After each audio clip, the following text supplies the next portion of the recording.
बहुत बहुत स्वागत है आप लोगों का दोस्तों हमारे YouTube के इस चैनल में। और आज हम बात करेंगे दलाई लामा, भारत और चीन। तो जैसा कि आप स्क्रीन पर देख रहे हैं, ये जो सीन आप जो देख रहे हैं ये 1959 की है, जब ये 14वें दलाई लामा जो प्रेजेंट में आज धर्मशाला में इनका आवास है, तो ये आए थे, भारत आ रहे थे 15 दिनों और 14 रातों की यात्रा करके हिमालय को पार करते हुए। ये तकरीबन 80,000 जो शरणार्थी थे तिब्बत से, उनके साथ ये भारत लौटे। और एक जो बुद्धा वॉरियर करके जो एक किताब है जिसके लेखक जो है वो माइकल डेनहम है, उन्होंने बताया अपने शब्दों में कि उस समय जब ये रिटर्न हो रहे थे, मतलब आ रहे थे वहाँ से, निर्वासित हो रहे थे या भाग रहे थे, अब जो ऐसा कहिए, क्योंकि भागना इस शब्द का प्रयोग इसलिए करेंगे कि चीन ने रिप्रेस्ड किया था तिब्बत को हथियाना चाहा था, और उसमें वो चाहा था कि दलाई लामा को मार दें, क्योंकि दलाई लामा को मार देने के बाद तिब्बत को हथियाने में उसकी काफ़ी ज़्यादा सहायता हो जाती, बहुत सरल हो जाता वो।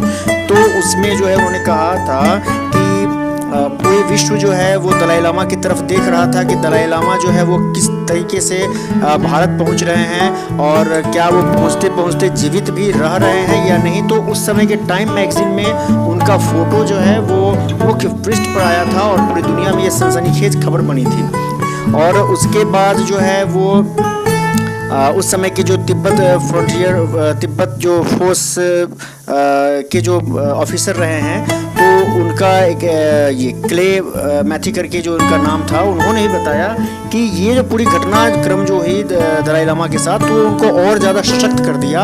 और इस तरीके से भारत जब दलाई लामा पहुँचे, तो आपने वीडियो में देखा है कि लगभग हजारों की संख्या में, लगभग उस समय काउंट किया गया था लोगों की, ऐसी आंकलन थी कि तकरीबन 12,000 के आसपास लोगों की भीड़ थी जिन्होंने दलाई लामा का स्वागत किया था भारत में। तो ये जो है एक प्रसंग है जो भारत को चीन के साथ युद्ध में शामिल होना पड़ा। चीन ने भारत पर जो आक्रमण किया उसके तात्कालिक कारणों में ये एक कारण भी बड़ा वाइटल कारण है।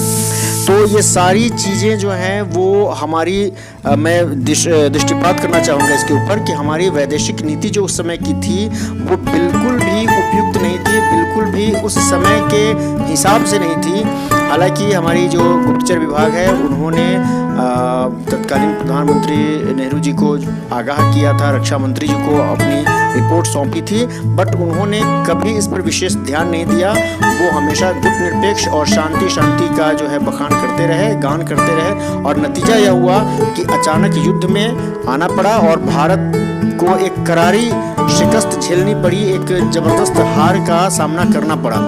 अगर उस समय वैदेशिक नीति नेहरू जी की अच्छी होती तो तिब्बत 1947 में भारत में मिलना चाह रहा था, नेपाल भारत में मिलना चाह रहा था, जिसको इन्होंने सिरे से खारिज कर दिया। इनको इंडिपेंडेंट, पहले तो इंडिपेंडेंट राष्ट्र के रूप में, डिफैक्टो इंडिपेंडेंट कंट्री के रूप में मान्यता दिया तिब्बत को, और बाद में फिर चीन ने तिब्बत को हथिया लिया और ये बस मुंह ताकते रह गए। तो ये सारी चीज़ें जो हैं वो भारत के खिलाफ हो गई हैं। और आज जो डोकलाम वगैरह का, चाहे लद्दाख वगैरह का जो अक्साई चीन है, इन सब चीज़ों का जो आज जिक्र होता है जिसके कारण परेशानी होती है, वो सब कुछ जो है इन्हीं सब चीज़ों के मद्देनज़र है। तो ये वीडियो मैंने खास रूप से इस जानकारी के लिए बनाया। अगर ये वीडियो आपको पसंद आए, अच्छा लगे, तो निश्चित रूप से कमेंट कीजिए, लाइक कीजिए, शेयर कीजिए। बहुत बहुत धन्यवाद।